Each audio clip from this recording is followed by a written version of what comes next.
Hi, Coach Tina here. I wanted to give you a quick set of information about setting up your avatar. An avatar is just a fancy name for describe your client. They use the term avatar because that's big now in the gaming circles. If you've ever seen anybody set up a gaming site or done it yourself, the person who's playing will pick a cartoon that looks like them and they can set the hair color and their clothes and like a sim where you could set up the lifestyle if you wanted. An avatar is just a word that says what is your representation of your ideal client. And the reason it's important in like setting up a course or any type of business thing is it's a marketing tool, because the more specific and niche you are, the more likely you're going to be able to call to that customer that you would like to assist. And so if you've pinpointed this particular marketing message to that avatar, you're more likely to find your population of people that want your information.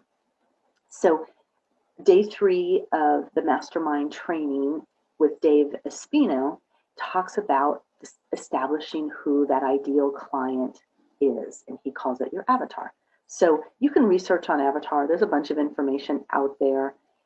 Basically, you're just going to get as specific as possible about that person. And it may sound kind of funny to you, like, how do I know who's going to buy my stuff? Well, there's 3 avenues you can take. The first is that person that you want to sell your product to, and especially in our case with a mastermind, is most likely the you before you solved your problem.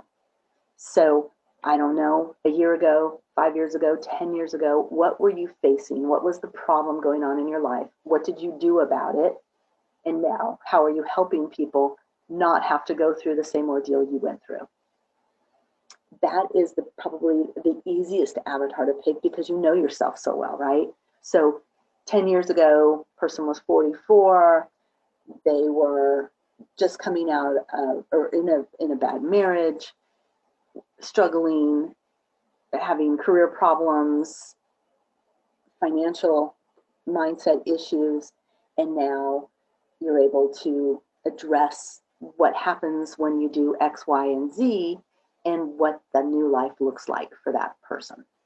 So you have a pretty good idea of income, maybe number of children they have. And I know it sounds crazy, but be as specific as possible, because the more you target that one person, the more likely you're going to hit your target audience.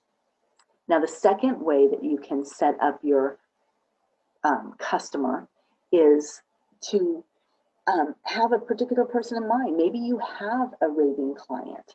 Maybe you have that fan client. Or honestly, maybe there is an ideal client in your head that this is the type of person you want to work with. Like, for instance, I sell real estate on the side. And I like working with people who are a little bit green in the process, right? I'm a teacher in my background. So it makes me feel good to be able to help and educate, and especially like younger buyers, to make sure that they're in the right financial position, to put them with a lender that's actually going to help them, sit with them, explain everything, and not just take advantage of them. So I have a specific type of client. Now, there are savvy investor clients that just want to save money, or that, have you ever, the stereotype of someone who knows it all, and there tends to be a buying point, like 500,000 and up homes. Usually it's not their first home. They don't have as many questions. They're much more opinionated. It's more of an entitlement. I don't like working with those customers. They do not excite me. They irritate me. And, when everything is a complaint about a house or the color of the carpet, and I put in their head that they could change that easily, those kind of customers drive me crazy. So I have a specific customer type that I want to have. Like, who do you want to work with every day? Define that, and not only will you be helping that person, but you will enjoy your work. You will want to get up and help those people. So that's a way to design your avatar as well. Ideal client, who you want to work for. Again, describe them in as much detail as possible, including give them a name. And when you're doing lives or putting your information out there, while you don't have to actually use their name, really consider the idea of you're speaking just to that one person. It'll make it so much easier for your lives and the way that you speak and making it personable and so on. It will help you. And then the third way is kind of a cheat, but not much.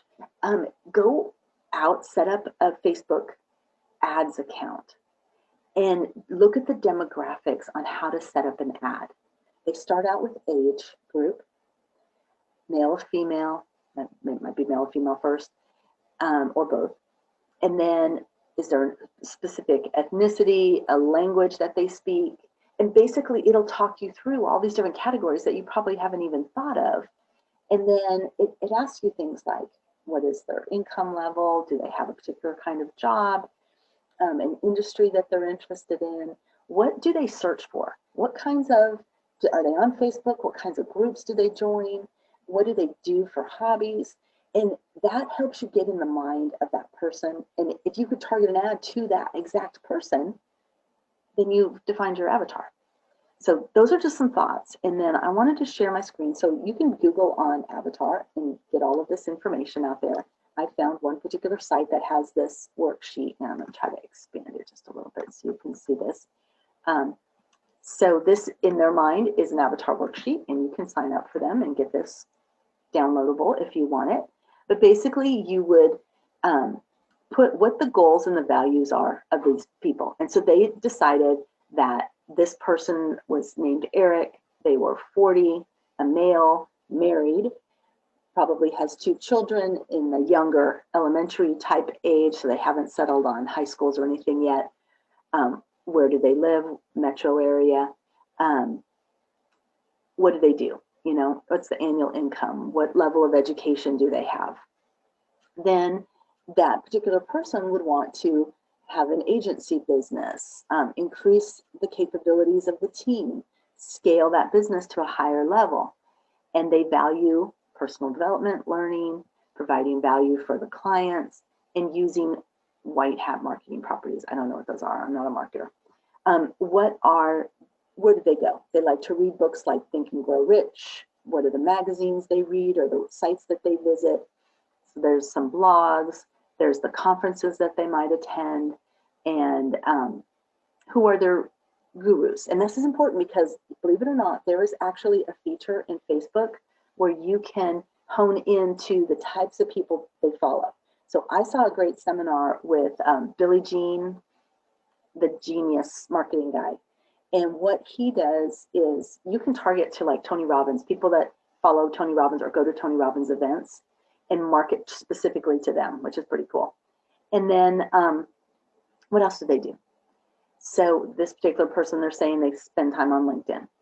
What are their challenges with? Well, he's having trouble scaling his agency. He can't find or train or retain top marketing people. And he wants to keep his marketing skills up to date as a CEO.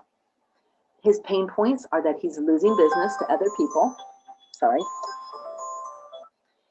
He is afraid that his agency is behind on digital marketing.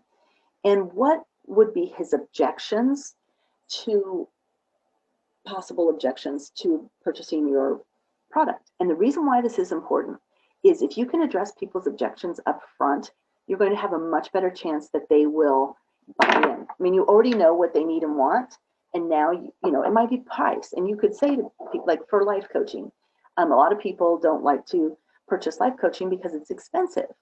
But if you can explain to people that in working with you as a life coach, there is a financial benefit, because if they learn to manage their expenses and meet their financial goals, maybe get that job, a $10,000 raise or whatever, then they're going to be able to afford the coaching.